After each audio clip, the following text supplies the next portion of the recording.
नमस्ते बच्चों, सपना हिंदी क्लासेस में आपका स्वागत है। आज हम सृजन पाठ्य पुस्तिका का पाठ 15 तौलिए एकांकी पढ़ेंगे, जिसके एकांकीकार हैं उपेंद्र नाथ अश्क। सर्वप्रथम हम उपेंद्र नाथ अश्क जी का जीवन और साहित्य परिचय पढ़ेंगे। उपेंद्र नाथ अश्क का जन्म सन 1910 ईस्वी में हुआ था और इनकी मृत्यु सन 1996 ईस्वी में हुई। उर्दू में लेखन यात्रा प्रारंभ करने वाले उपेंद्र नाथ अश्क हिंदी में लेखन हेतु मुंशी प्रेमचंद की प्रेरणा से अग्रसर हुए। राष्ट्रीय आंदोलन के झंझावाती दौर में उनकी रचनाधर्मिता का विकास हुआ। उन्होंने कहानी, काव्य, नाटक, एकांकी, संस्मरण, आलोचना एवं अनुवाद इन सभी विधाओं में भरपूर कलम चलाई। नाटक एवं एकांकी विधा को नए आयाम देने वाले अश्क जी ने जनजीवन में व्याप्त रूढ़िवादिता, जड़ता एवं आडंबरों पर निर्ममता पूर्वक प्रहार करके मानसिक भावों व अंतर्द्वंद्वों का बखूबी चित्रण किया है। उपेंद्र नाथ अश्क की प्रमुख रचनाएं हैं गिरती दीवारें, शहर में गुमता आईना, गर्म राख, सितारों के खेल, ये इनके उपन्यास हैं। 70 श्रेष्ठ कहानियाँ, जुदाई की शाम के गीत, काले साहब, पिंजरा, ये इनके कहानी संग्रह है। लौटता हुआ दिन, बड़े खिलाड़ी, जय पराजय, स्वर्ग की झलक, भंवर, ये इनके नाटक हैं। अंधी गली, मुखड़ा बदल गया, चरवाहे, ये इनके एकांकी संग्रह हैं। एक दिन आकाश ने कहा, प्रातः प्रदीप, दीप जलेगा, बरगद की बेटी, उर्मियाँ, ये इनके काव्य हैं। मंटो मेरा दुश्मन, फिल्मी जीवन की झलकियाँ, ये इनके संस्मरण हैं। अन्वेषण की सहयात्रा तथा हिंदी कहानी, एक अंतरंग परिचय, ये इनकी आलोचना है। प्रस्तुत एकांकी तौलिए में शिष्टाचार, सभ्यता व तहजीब के नाम पर, तहजीब का अर्थ होता है संस्कृति के नाम पर फैल रहे आडंबर व खोखलेपन को बखूबी अभिव्यक्त किया गया है। हमारी जीवन शैली में कृत्रिमता व दिखावटीपन पसरता जा रहा है। रिश्तों की प्रगाढ़ता, प्रगाढ़ता का अर्थ होता है आत्मीयता का भाव, शिथिल होती जा रही है। स्वच्छता व सलीका पसंदगी का दिखावा हमारी आत्मीयता पर बोझ स्वरूप है। इन दिखावों में रिश्तों की गर्माहट लुप्त होती जा रही है। गर्माहट का अर्थ अपनत्व या अपनापन।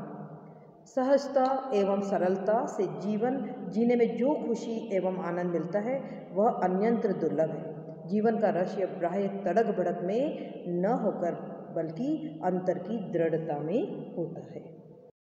एकांकी शुरू करने से पहले मैं इस एकांकी का सार आपके सामने प्रस्तुत करूंगी। तौलिए एकांकी उपेंद्र नाथ अश्क का पारिवारिक जीवन पर आधारित एक मनोवैज्ञानिक एकांकी है। प्रस्तुत एकांकी में शिष्टाचार, सभ्यता, संस्कृति के नाम पर फैल रहे आडंबर को व्यक्त किया है। हमारी जीवन शैली में दिखावटीपन के कारण रिश्तों में अपनेपन का भाव समाप्त होता जा रहा है। इस एकांकी के मुख्य पात्र मधु और बसंत हैं, जो कि पति पत्नी हैं। दोनों के संस्कार भिन्न भिन्न हैं, इसीलिए उनमें छोटी छोटी बातों को लेकर विवाद हो जाया करता था। इसका प्रभाव परिवार की शांति पर पड़ता था। इस एकांकी में मंगला मधु की नौकरानी है और सुर्रो और चिंती मधु की सहेलियां हैं। मधु एक संपन्न परिवार के ऐसे वातावरण से आई है जहाँ सफाई पर ज़्यादा ध्यान दिया जाता है।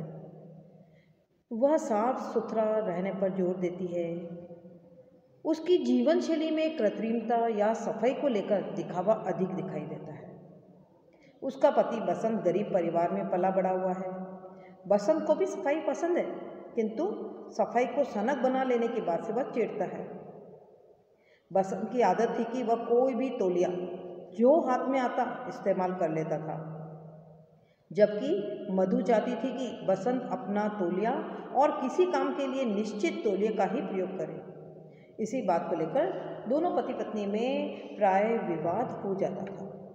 बसंत का ऐसा मानना था कि गंदगी से जीवन में वास्ता पड़ना स्वाभाविक है। इसके कारण गंदगी से घृणा करना ठीक नहीं है। यदि व्यक्ति को स्वस्थ रहना है तो उसे अपने शरीर में रोग प्रतिरोधक क्षमता बढ़ानी होगी। वह सफाई पसंद करता है, किंतु सफाई की सनक से बसंत को चीड़ थी। तौलिए एकांकी में तौलिए का प्रयोग कैसे करें या कैसे न करें, इस बात को केंद्र में रखा गया है। एकांकी का आरंभ और अंत तौलिए के प्रयोग पर ही टिका हुआ है। इसीलिए एकांकीकार ने एकांकी का शीर्षक तौलिए रखा है। हम देखेंगे इस एकांकी में एकांकीकार ने संदेश दिया है कि सफाई रखना अच्छी आदत है, किंतु स्वच्छता को सनक बनाकर घर की सुख शांति नष्ट नहीं करनी चाहिए। अब हम तौलिए एकांकी शुरू करने जा रहे हैं। इसके पात्र हैं बसंत, चिंती, मधु, मंगला, सुरु। स्थान नई दिल्ली। पर्दा बसंत के ड्राइंग रूम में उठता है। ड्राइंग रूम न बहुत बड़ा है न छोटा, बहुत सजा हुआ भी नहीं। बसंत एक 250 मासिक पाता है, पर नई दिल्ली में 250, लेकिन वह फर्म का मैनेजर है, इसीलिए टेलीफोन लगा है, इसलिए कमरा भी सजा है। बाई दीवार के साथ एक मेज लगी है, उस पर कागज पत्रों के अतिरिक्त टेलीफोन भी रखा हुआ है। मेज के इधर एक दरवाज़ा है जो अंदर कमरे में जाता है। मेज के उस और कोने में एक अंगीठी है, किंतु आग शायद इसमें नहीं जलती क्योंकि अंगीठी का कपड़ा अत्यंत सुंदर है। उस पर सजावट की चीज़ें भी रखी हुई हैं, वैसी जैसे मध्यम वर्गीय घरों में होती है, लेकिन वे बिखरी नहीं है और करीने से लगी हुई है। करीने का अर्थ होता है सलीके से लगी हुई है। 2 पीतल के गुलदान दूसरी वस्तुओं के अतिरिक्त अंगीठी के दोनों कोने पर रखे हुए हैं। इस अंगीठी के कपड़े की लंबी झालर को छूता हुआ रेडियो सेट नीचे एक छोटी सी मेज पर रखा हुआ है, जिसके मेज पोस्ट का डिज़ाइन अंगीठी के कपड़े से मैच करता है और मधु की सुरुचि का पता देता है। अंगीठी जो आग जलाने वाली सिगड़ी होती है उसको अंगीठी कहते हैं, जिसको मधु ने अपने ड्राइंग रूम में सजावट के तौर पर रखा हुआ है। अंगीठी के ऊपर दीवार पर एक कैलेंडर लटक रहा है, जिससे कि मेज पर बैठे हुए व्यक्ति के एन सामने, एन का अर्थ होता है ठीक सामने पड़े कैलेंडर को एक नज़र देखने से मालूम होता है कि नवंबर का महीना है। अंगीठी के बराबर एक दरवाज़ा है जो रसोई में जाता है। इस दरवाजे से जरा हटकर सामने दीवार के साथ एक बेंत के कोच पर, बेंत का कोच यानी लकड़ी का सोफा, कोच का सेट है। इसके आगे एक टीपाई है। टीपाई का अर्थ होता है 3 पायों वाला स्टूल। सेट की गद्दियाँ सुंदर और सुरुचिपूर्ण हैं और टीपाई का कवर अंगीठी के कपड़े से मैच करता है। सामने दीवार के बाईं ओर कोच से जरा हटकर एक दरवाज़ा है जो स्नान गृह को जाता है। बाईं दीवार के साथ श्रृंगार की मेज लगी है, जिससे बसंत और मधु दोनों अपने टॉयलेट का काम ले लेते हैं। इसके ऊपर खूंटियों पर तौलिए टंगे हैं। मेज के दोनों ओर 1-2 कुर्सियां पड़ी हैं। दाईं दीवार में इधर को एक दरवाज़ा है जो बाहर जाता है। पर्दा उठते समय हम बसंत को श्रृंगार की मेज पर बैठे हजामत बनाते देखते हैं। वास्तव में वह हजामत बना चुका है और तौलिए से मुंह पोंछ रहा है। तभी रसोई के दरवाजे से स्वेटर बुनती हुई मधु प्रवेश करती है। मधु, यह फिर आपने मदन का तौलिया उठा लिया। मैं कहती हूँ आप। बसंत कहता है मुंह पोंछते पोंछते रुककर, ओहो यह कमबख्त तौलिए, मुझे ध्यान ही नहीं रहता। बात यह है कि मदन के तौलिए छोटे हैं और हजामत। मधु चिढ़कर, और हजामत के तौलिए कैसे हैं? जी जरा आंख खोल कर देखिए, हजामत के तौलिए कितने रंगीन हैं, बीसियों तो धारियाँ पड़ी हुई है इनमें, और मदन के कितने सादे। और बसंत, लेकिन रोएदार तो, मतलब वो कहना चाहता है कि दोनों ही रोएदार हैं। मधु व्यंग से, दोनों हैं जी, आंखें बंद करके आदमी दोनों का अंतर बता सकता है। मैं कहती हूँ। बसंत निरुत्तर होकर, वास्तव में मेरा ध्यान दूसरी ओर था। लाओ मुझे हजामत का तौलिया दे दो। कहाँ है? मुझे दिखाई ही नहीं दिया। मधु खूंटी पर टंगा तौलिया उठाकर, यह लो टंगा है सामने, फिर भी। बसंत, मैंने ऐनक उतार रखा है और ऐनक के बिना तुम जानती हो हमारी दुनिया। खिसियाई हंसी हंसता है। खिसियाई हंसी हंसना यानी उसकी हंसी उड़ाने के तरीके से हंसता है। मधु, जी आपकी दुनिया, जाने आप किस दुनिया में रहते हैं। अब तो ऐनक नहीं, ऐनक हो तो कौन सा आपको कुछ दिखाई देता है। मुंह फुला धम से कोच में धंस जाती है और चुपचाप स्वेटर बुनने लगती है। बसंत हजामत का सामान रखता है, फिर अचानक उसकी ओर देखकर, बसंत, तुमने फिर मुंह फुला लिया, नाराज हो गई। मधु व्यंग से हंसकर, नहीं, मैं नाराज़ नहीं। बसंत, तुम्हारा ख्याल है कि मैं इतना मूर्ख हूँ जो यह भी नहीं पहचान सकता? मधु उसी तरह हंसकर, मैं कब कहती हूँ? बसंत सामान वैसे ही छोड़कर कुर्सी को उसकी ओर घुमाते हुए, मैंने तुमसे कितनी बार कहा है कि अपने भावों को छिपा लेने की निपुणता तुम्हें प्राप्त नहीं। तुम्हारी उपेक्षा, तुम्हारा क्रोध, तुम्हारी समस्त भावनाएं तुम्हारी आकृति यानी कि चेहरे के हाव भाव पर प्रतिबिंबित होती है। तुम्हें मेरी आदतें बुरी लगती है, पर मैंने तुम्हें अंधेरे में नहीं रखा। अपने संबंध में, अपने स्वभाव के संबंध में सब कुछ बता दिया था। मैंने अपने सब पत्ते तुम्हारे सामने खोल दिए थे। अर्थात अपने बारे में मैंने शादी से पहले ही तुम्हें सब कुछ बता दिया था। मधु मेज पर रख दिए थे। उसी तरह व्यंग में हंसकर, मैं कब इनकार करती हूँ? बसंत, तुम्हारी यह हंसी कितनी विशेली है। विशेली अर्थात तुम्हारी हंसी में कितना व्यंग है। इसी तरह विष गोल गोल कर तुमने अपने स्वास्थ्य का सत्यान्यास कर लिया है। मधु चुप रहती है। बसंत, मैं तुम्हें किस प्रकार विश्वास दिलाऊं कि मैं स्वयं सफाई का बड़ा भारी समर्थक हूँ? मधु हंसती है। इसमें क्या संदेह है? मतलब व्यंग में हंसते हुए कहती है कि इसमें क्या संदेह है? बसंत, और मुझे स्वयं गंदगी पसंद नहीं। मधु सिर्फ हंसती है। बसंत, पर मैं तुम्हारी तरह अरिस्टोक्रेटिक वातावरण में नहीं पला। अरिस्टोक्रेटिक का अर्थ होता है उच्च कुल के या वैभवशाली वातावरण में नहीं पला, और मुझे नजाकतें नहीं आती। हमारे घर में सिर्फ एक तौलिया होता था और हम छहों भाई उसे काम में लाते थे। मधु, आप मुझे अरिस्टोक्रेट कहकर मेरा उपहास करते हैं। उपहास का अर्थ होता है मजाक उड़ाना। मैं कब कहती हूँ 10-10 तौलिए हो? बसंत, 10 और किस तरह होते हैं? नहाने का अलग, हजामत बनाने का अलग, हाथ मुंह पोंछने का अलग, और फिर तुम्हारे और मदन के, आगे कहना चाहता है कि तुम्हारे और मदन के तो भी तौले अलग। मधु पहलू बदलकर, लेकिन मैं पूछती हूँ इसमें दोष क्या है? जब हम खरीद सकते हैं तो क्यों न 10-10 तोले रखें? कल परमात्मा न करे हम इस योग्य न रहें तो मैं आपको दिखा दूं कि किस तरह गरीबी में भी सफाई रखी जा सकती है।